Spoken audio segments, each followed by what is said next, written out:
नमस्कार प्रिय दर्शक बंधु आमी ज्योतिष आचार्य श्री देवदूत और आपनारा देखছেন আপনাদের প্রিয় চ্যানেল সান অ্যাস্ট্রোলজি। আপনাদের প্রত্যেককে সান অ্যাস্ট্রোলজি ইউটিউব চ্যানেলে স্বাগত জানাই। আশা করি আপনারা সবাই খুব ভালো আছেন, সুস্থ আছেন এবং খুব আনন্দে আছেন। আমিও খুব ভালো আছি। আজকে আলোচনা করব সিংহ রাশির মার্চ মাস কেমন যাবে। সিংহ রাশির জাতক জাতিকাদের মার্চ মাসে শরীর স্বাস্থ্য কেমন যাবে, বিদ্যা, ব্যবসা, বিবাহ, দাম্পত্য জীবন, প্রেম ভাগ্য, কর্মভাগ্য এবং আয়ভাব কেমন থাকবে এই ভিডিওতে বিস্তারিতভাবে আলোচনা করব। সুতরাং ভিডিওটি সম্পূর্ণ দেখার অনুরোধ রইল। এখনও পর্যন্ত যারা আপনাদের প্রিয় চ্যানেল সান অ্যাস্ট্রোলজিকে সাবস্ক্রাইব করেননি তারা চট করে সাবস্ক্রাইব করবেন আর পাশে থাকা অল বেল আইকনটি প্রেস করতে কিন্তু একদম ভুলবেন না। অল বেল আইকন প্রেস করা থাকলে আমি যখনই নতুন ভিডিও ছাড়বো তখনই সেই নতুন ভিডিও নোটিফিকেশন আপনাদের কাছে পৌঁছে যাবে আর সর্বপ্রথম আপনারাই কিন্তু সেই ভিডিওটি দেখতে পাবেন। এই চ্যানেলের ভিডিও যদি আপনাদের ভালো লেগে থাকে তাহলে অবশ্যই ভিডিওগুলিতে একটি করে লাইক করবেন। আপনাদের একটি লাইক আমাকে নতুন নতুন ভিডিও বানাতে উৎসাহিত এবং অনুপ্রাণিত করবে। আর এই চ্যানেলের ভিডিওগুলি আপনারা অবশ্যই অনুগ্রহ করে আপনাদের আত্মীয় স্বজন এবং বন্ধুবান্ধবদের মধ্যে প্রচুর শেয়ার করবেন। আপনাদের একটি শেয়ারের মাধ্যমে কিন্তু অসংখ্য মানুষের উপকারে আসতে পারে। তাহলে চলুন আর দেরি না করে সিংহ রাশির মার্চ মাস কেমন যাবে আলোচনা করছি, ভিডিওটির সঙ্গে থাকুন। প্রথমে আপনাদেরকে জানিয়ে দিই মার্চ মাসে গ্রহের ট্রানজিট কেমন থাকছে, অর্থাৎ মার্চ মাসে যে 9টি গ্রহের অবস্থান সেই গ্রহগুলি কোন কোন রাশির ঘরে অবস্থান করছে এবং কোন কোন রাশিতে পরবর্তীকালে পরিবর্তন হবে তা আমি আপনাদেরকে জানিয়ে দিই। 8টি গ্রহের অবস্থান মার্চ মাসে 13ই মার্চ পর্যন্ত রবি থাকবে কুম্ভ রাশির ঘরে, 14ই মার্চ রবি চলে যাবে মীন রাশিতে, মঙ্গল থাকবে 15ই মার্চ পর্যন্ত মকর রাশিতে, এরপর 16ই মার্চ মঙ্গল চলে যাবে কুম্ভ রাশিতে, শুক্র 7ই মার্চ কুম্ভ রাশিতে আসবে, বুধ 7ই মার্চ কুম্ভ রাশি থেকে মীন রাশিতে চলে আসবে, বৃহস্পতি থাকবে মেষ রাশিতে, রাহু থাকবে মীন রাশিতে আর কেতু থাকবে কন্যা রাশিতে। আর কর্মফলদাতা শনির অবস্থান থাকবে কুম্ভ রাশির ঘরে।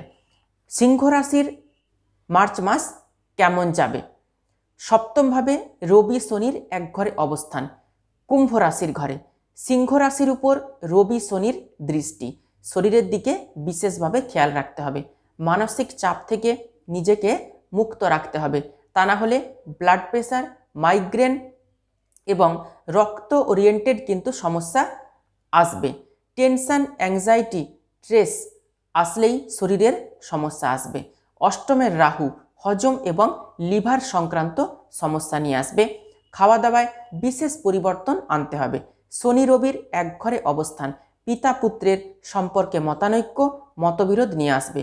পিতা পুত্রের সম্পর্কের মধ্যে শত্রুতাযুক্ত সম্পর্ক তৈরি হতে পারে। নিজের অলসতা কিন্তু দূর করতে হবে আপনাকে, তা না হলে কর্মক্ষেত্রে বিভ্রান্তি আসবে। আপনার সমস্যা আপনাকেই ওভারকাম করে নিতে হবে। নিজের স্বাস্থ্যের প্রতি অবশ্যই আপনাকে সচেতন থাকতে হবে। এরপর আসবো বিদ্যার্থীদের মার্চ মাস কেমন যাবে। পঞ্চমপতি বৃহস্পতির নবমে অর্থাৎ মেষ রাশির ঘরে অবস্থান, তাই বিদ্যার্থীদের জন্য কিন্তু খুব ভালো সময়। প্রাথমিক থেকে উচ্চ বিদ্যা সব ক্ষেত্রেই বিদ্যার্থীদের এই মার্চ মাস কিন্তু ভালো যাবে। উচ্চশিক্ষা বা গবেষণার সঙ্গে যারা যুক্ত আছেন তাদের জন্য সম্পূর্ণ মার্চ মাস কিন্তু ভালো যাবে। মঙ্গল এবং শুক্র আপনাকে বিভিন্ন পরীক্ষায় সফলতা দেবে। যারা প্রেমিক প্রেমিকা প্রেম করছেন তাদের প্রেমের সম্পর্ক ঠিক থাকবে, তবে মুখের বাণীর মধুরতা অবশ্যই আপনাদেরকে রাখতে হবে। রাহুর কারণে মাথা গরমের ফলে প্রেমের সম্পর্ক বিগড়ে যেতে পারে। মান, অভিমান, মনোমালিন্য কিন্তু আসতে পারে। রাহুর অষ্টমে অবস্থান হঠাৎ অর্থপ্রাপ্তি, ধনপ্রাপ্তি করাতে পারে, অথবা আপনার শ্বশুর বাড়ির থেকেও বিশেষ কোনো লাভ কিন্তু আসতে চলেছে। অষ্টমের রাহু কোনো ফ্রডের পাল্লায় কিন্তু আপনি একদম পড়বেন না। এরপর আসবো ব্যবসা বাণিজ্য কেমন যাবে। সপ্তমভাবে রবি শনির বুধের অবস্থান, পরবর্তী সময় রবি ও বুধের অবস্থান অষ্টমভাবে। ব্যবসার দিকটাও খুব একটা ভালো হচ্ছে না। প্রচণ্ড কম্পিটিশনের মধ্য দিয়ে ব্যবসায় গ্রোথ আসবে। ভুল ইনভেস্ট, ভুল সিদ্ধান্তের জন্য ব্যবসায় লস খেতে হবে। বুঝে শুনে ব্যবসাতে কিন্তু এগোবেন। বুদ্ধি বিভ্রাটের কারণে অথবা গুপ্ত শত্রুতার কারণে ব্যবসায় বিশেষ ক্ষতি হতে পারে। তবে নবমের বৃহস্পতি আপনাকে উন্নতির শিখরে কিন্তু টেনে তুলবে। আপনি বৃহস্পতির সম্পূর্ণ আনুকূল্য সাহায্য পাবেন। এরপর আসবো বিবাহিত জীবনে তৃতীয় কোনো ব্যক্তির আগমনে বিবাহিত জীবন কিন্তু নষ্ট হওয়ার সম্ভাবনা বা ইঙ্গিত রয়েছে। ঝগড়া অশান্তি লেগে থাকবে। ম্যারেজ লাইফে ডিভোর্সের সম্ভাবনাও কিন্তু উড়িয়ে দেওয়া যাচ্ছে না। তবে বৃহস্পতির শুভ অবস্থানে বিবাহিত জীবনকে স্থিতিশীল করে দিতে পারে। যাদের অশান্তি আগে থেকেই লেগে থাকে তাদের কিন্তু বিবাহিত জীবনে প্রবলেম আসতে চলেছে। আর যাদের বিবাহিত জীবনে কোনো অশান্তি নেই তাদের কিন্তু বিশেষ চিন্তা করার কোনো প্রয়োজন নেই। এরপর আসবো ভাগ্যভাব এবং কেরিয়ার নিয়ে। নবমে বৃহস্পতির অবস্থান এবং দশমপতি শুক্রের অবস্থান ষষ্ঠ এবং পরবর্তীকালে সপ্তমভাবে আপনি ভাগ্যের সম্পূর্ণ সাহায্য পাবেন। যদি মনে করেন যে বিদেশে চাকরি, বিদেশে কর্ম অথবা বিদেশে পড়াশোনার জন্য যাবেন, তো মার্চ মাস আপনার জন্য কিন্তু অত্যন্ত ভালো সময়। বৃহস্পতি আপনাকে সম্পূর্ণ সাহায্য করবে।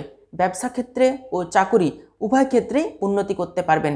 এই মার্চ মাস অত্যন্ত শুভ সিংহ রাশির জাতক জাতিকাদের জন্য।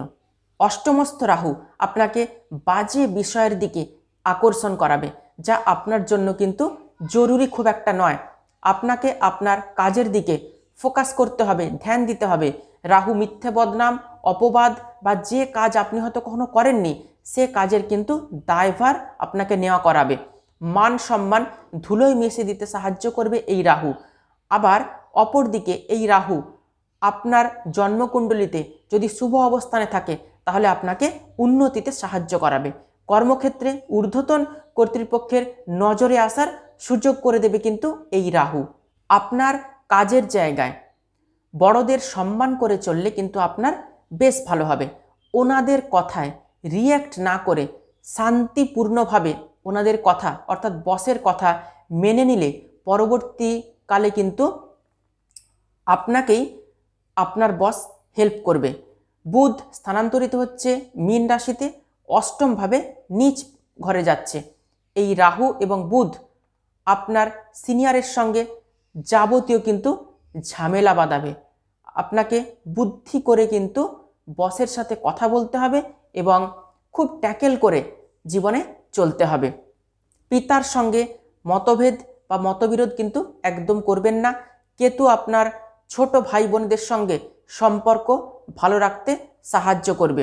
কেতু দ্বিতীয়ভাবে কন্যা রাশিতে গলার মধ্যে কোনো সমস্যা, ঠান্ডা লেগে যাওয়া এই জাতীয় সমস্যা কিন্তু আসতে পারে এবং জ্বরও কিন্তু হতে পারে। এই পুরো মার্চ মাস দুটি বিশেষ কথা আপনারা মনে রাখবেন। শরীর স্বাস্থ্যের দিকে খেয়াল রাখবেন এবং আত্মীয় স্বজনের সঙ্গে কিন্তু ভালো রাখার চেষ্টা করবেন। এবং যাদের বিবাহের কথাবার্তা চলছে তারা কথাবার্তা কিন্তু খুব ভালোভাবে বলবেন, নচেত কিন্তু বিবাহ ভেঙে যেতে পারে। আজকে সিংহ রাশির জাতক জাতিকাদের মার্চ মাস কেমন যাবে আলোচনা করলাম। ভিডিওটি ভালো লাগলে অবশ্যই ভিডিওটি একটি লাইক দেবেন আর ভিডিওটি আত্মীয় স্বজন বন্ধু বান্ধবদের মধ্যে প্রচুর শেয়ার করবেন। সবাই খুব ভালো থাকবেন, সুস্থ থাকবেন। দেখা হচ্ছে আবার নতুন একটি ভিডিওতে। অসংখ্য ধন্যবাদ।